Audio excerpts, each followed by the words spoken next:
The Thing About Jellyfish by Allie Benjamin. Chapter 4, Invisible. The jelly exhibit below the touch tank, where the rest of my 7th grade class flicked water at one another, was nearly empty. It was quiet down there, which was a relief. The room was filled with tanks of jellyfish. I saw jellies whose tentacles were finer than hair. The aquarium must have projected lights into the tank because the animals kept changing color.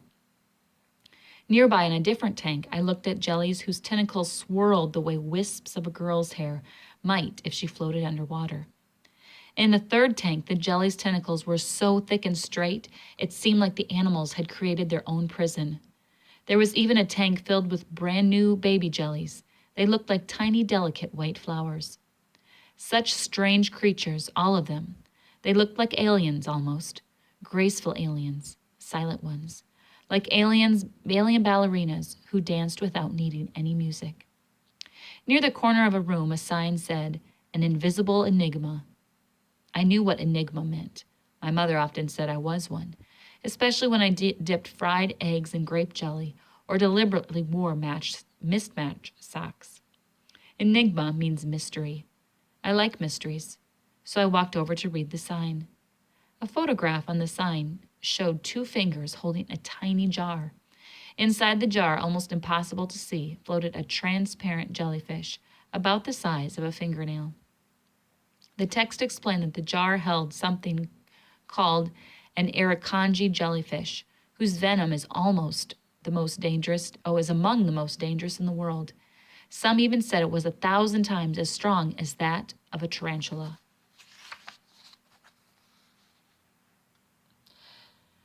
The Irukandji sting results in excruciating headache and body pains, vomiting, sweating, anxiety, dangerous fast heartbeat, brain hemorrhage, and fluids in the lungs.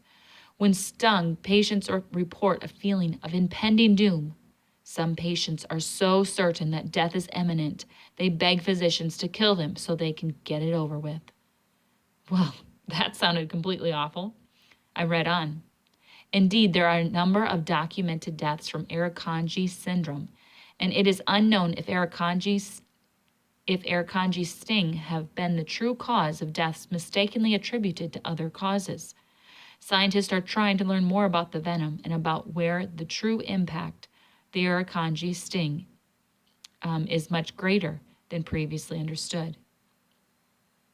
While the Irukandji live in large numbers off the coast of Australia, Irukandji-like symptoms have been experienced as far north as the British Isles and in Hawaii, Florida, and Japan.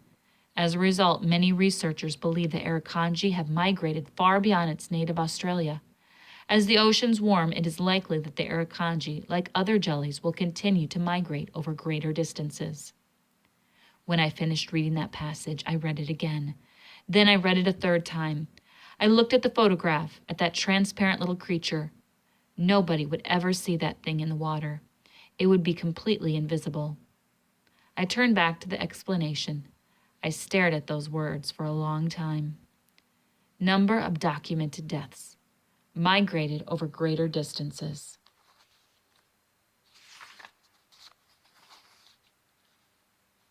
My head buzzed, and I felt a little dizzy. It felt like nothing in the world existed besides me, and those words and the silent creatures pulsing all around me, mistakenly attributed to other causes. I stared at the words so long that they started looking unfamiliar, like something written in an entirely different language.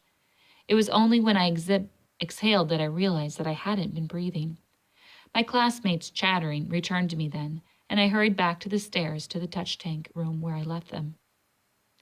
But upstairs, everything was different. The bearded aquarium worker had been replaced by a woman with a blonde ponytail. She said all the same things into the microphone. Hands flat, keep still. The tie-dye t-shirts of my classmates had also disappeared. The touch tank room was now filled with kids in uniforms of khaki and plaid.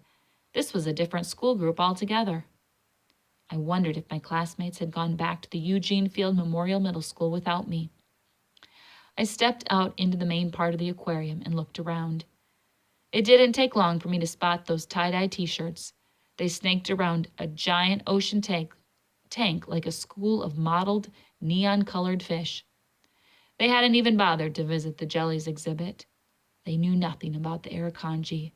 They would never even wonder. I understood then. Nobody would ever wonder. Nobody but me.